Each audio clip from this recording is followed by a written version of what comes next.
What's up guys, Houndish here, and today we're jumping in with some Destiny 2 news updates and a bunch of discussion about future content in the game. So, firstly today, Bungie talk bugs and broken things, including trials, incorrect in-game messages, some responses to sunsetting and recognition of other feedback in the community. So we'll talk about a few of those items, and then we're also going to touch on major hints from this season, a message that confirms the return of the Queen in the future, a possible Crux of Darkness on the Dreaming City. We've got some discussion about how this season's content could transition into Season 13, small teasers about what that could include, and more that we'll break down in the video. So guys, as always, I hope you do enjoy this one, and if you do, a rating below very much helps us out. But now, let's get into it. We should start out right here with some updates from Bungie very briefly. And if you played Trials over the weekend, you may have noticed that the map was actually changed out. So Fragment was the featured map on Friday, and DMG said, out of bounds issues on Fragment. We're working with the team to get the map changed up, but also went on to say that the team is hammering down spots on alternate maps, Fragment included, to be fixed in future patches. Once we have more info on when to expect those fixes, we'll let you know.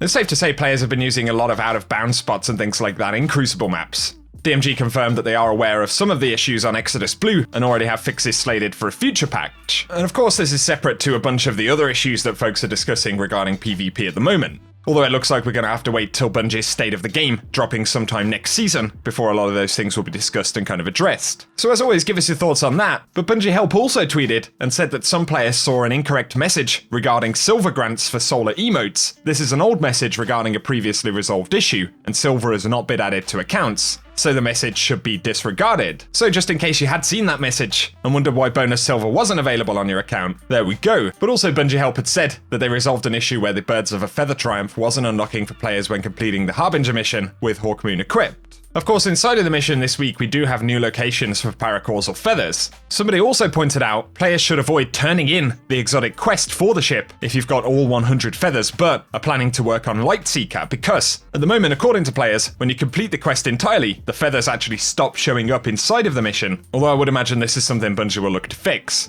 So once again, something to bear in mind on the subject of the Harbinger mission. Again, following the TWAB the other day, some players asked why Bungie haven't addressed sunsetting, and Cosmo replied that it's definitely one of the community concerns that they're referring to in the outro of TWAB, when he pointed to what Joe Blackburn had said about taking some time to validate plans and sharing out a state of Destiny 2021 next season. And so if we don't hear anything before then, it kind of confirms that sunsetting will be one of the things they discuss in the State of the Game update that we'll get during Season 13. So as always, give us any thoughts that you have about that. Now though, let's move on and talk a little bit about possible future content. So, some interesting things from this season which haven't been touched on too much. Firstly, in Zavala's office, we can listen to audio recordings and messages, and there are a bunch of them from Osiris, and that makes sense since he's now close to the Vanguard. He talks about Sagira's death, how Sagira sacrificed herself to save him, but he also says that he went to the Dreaming City, and the curse rages on, the awoken people left with no real leadership. But then there's also a message from Queen Mara Sov, with an extra note to Petra Venj and the Dreaming City, which is obviously going to be very important in the future.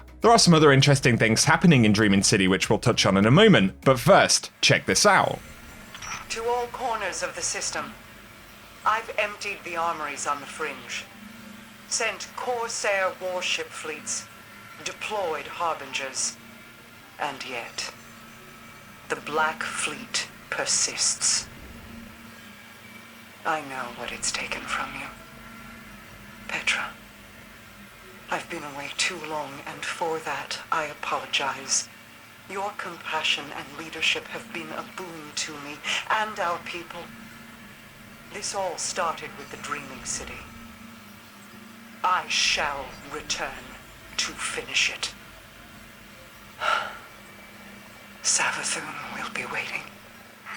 Obviously, given Bungie's long-form storytelling over the past year, we can take this as a pretty clear indicator that the Queen will be significant again in the future. But players are also talking about some other things spotted and found in Dreaming City. Most notably, on the original Season of the Hunt launch cinematics, players have spotted a Crux of Darkness style pyramid object very briefly, and we don't currently know of any locations where they're visible in Dreaming City, but the cutscene that it featured in was also showing the approach of the darkness, the vaulted destinations being taken away, and the major scenes that link Season of Arrivals and Season season of the Hunt. So does this mean that something is going to take place in the Dreaming City soon? I think it's certainly an interesting conversation, and there is plenty of lore that suggests the true arrival of the darkness in the Dreaming City. Obviously we know about this ongoing story, and as Mara's dialogue only further confirms, she said that she shall return and Savathûn will be waiting for her, which if true, suggests the darkness would have to take full hold of Dreaming City for such a confrontation to actually take place. However, of course, this seems most likely to be expansion material because it would be such a significant story beat. So again, it's more than likely to be a tease for some of the upcoming events in Witch Queen in 2021. However, Luke Smith had also confirmed that we're going to get access to more stasis fragments or aspects in future seasons this year. And in Beyond Light at least, we've always had to commune with the Crux of Darkness, so there could be new locations where we can do this in future.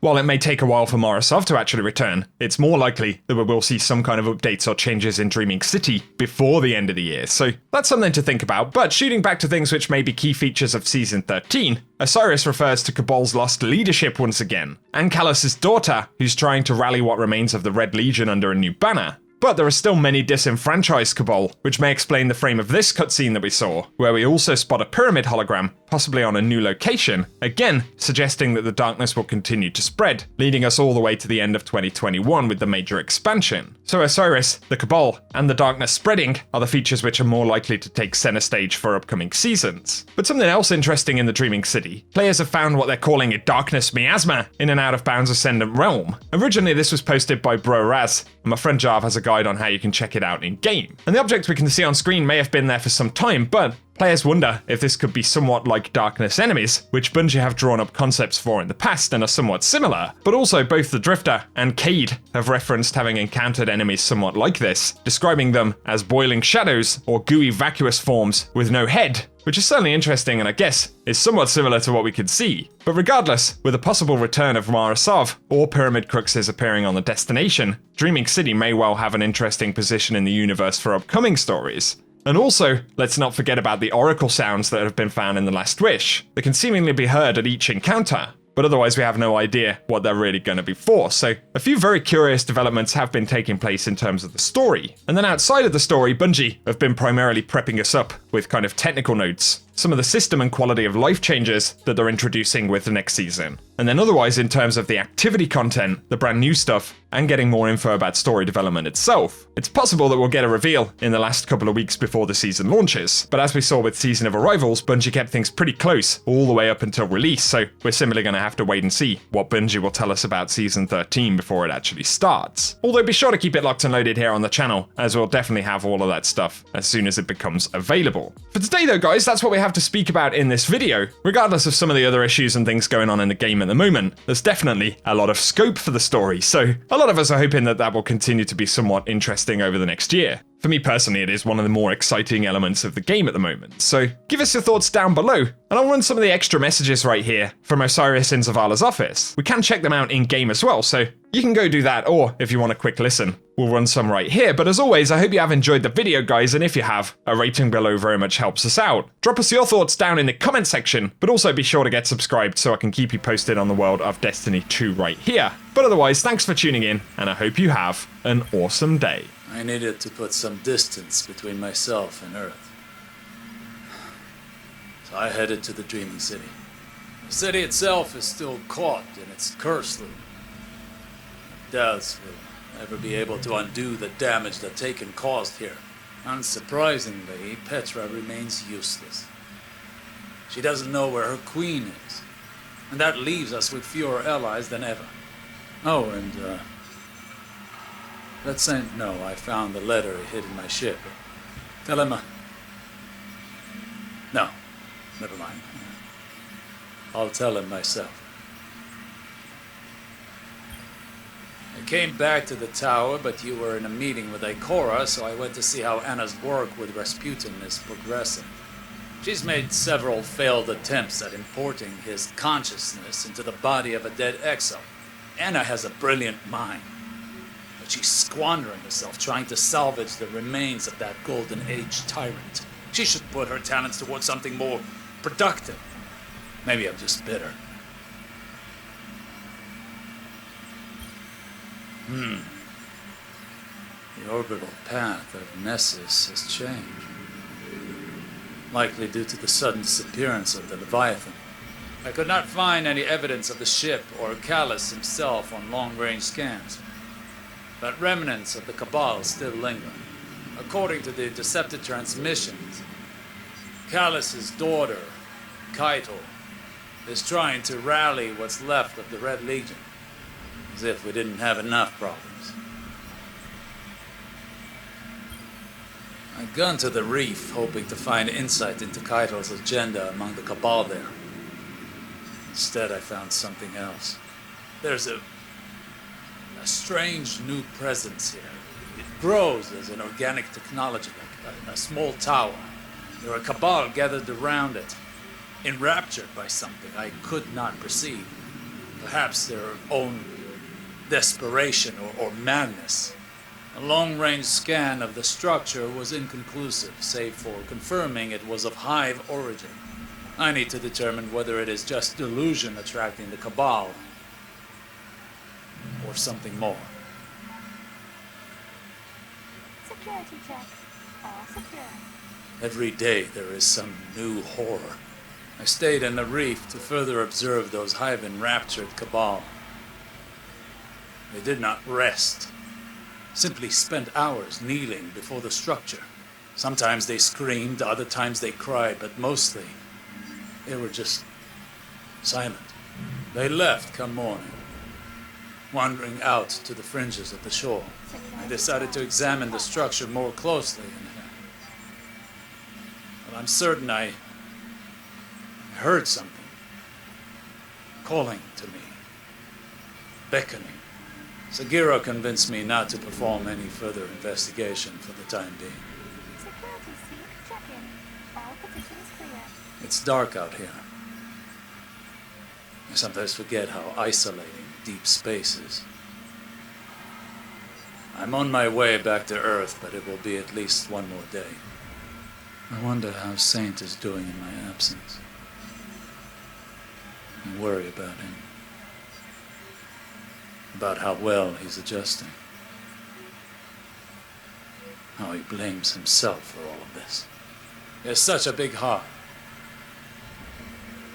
Perhaps if we hadn't meddled with history, none of this would have happened.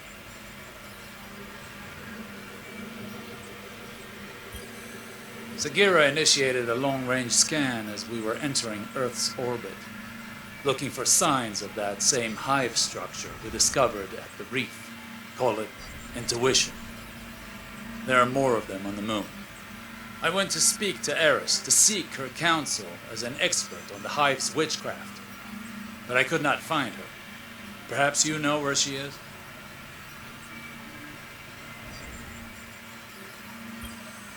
I just had the most interesting conversation with our friend Spider, back out in the reef. Not only did he already know about these hive structures, but he's found others on the tangled shore that my scanners missed. He claims some of his agents have gone missing, and there are rumors of disappearances among the houseless fallen as well. Sagira patched into local Cabal communications. Keitel's scouts noted unsettling discoveries among the Red Legion stranded in the system. Entire encampments abandoned. Evidence of internal conflict. Mass graves. Whatever is going on with these hive towers, we need an answer. I'm going to Saturn.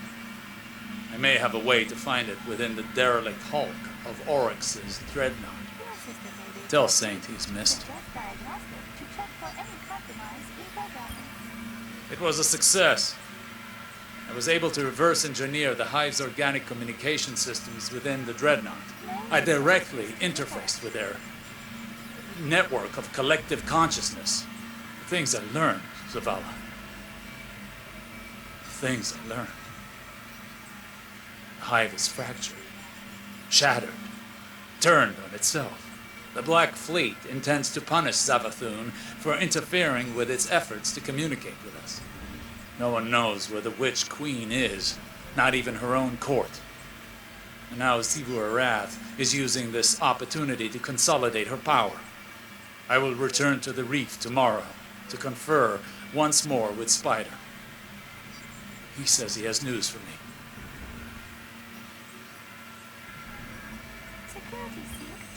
As distasteful as Spider may be, his information network is vast and surprisingly well researched. According to his people, the hive structures are called cryptoliths. They spread like the roots of a tree and bore into our dimension. No word yet on their point of origin.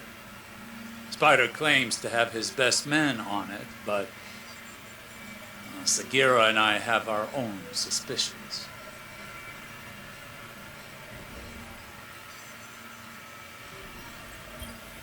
Zavala, I am presently en route to the moon to search for more information on the cryptoliths.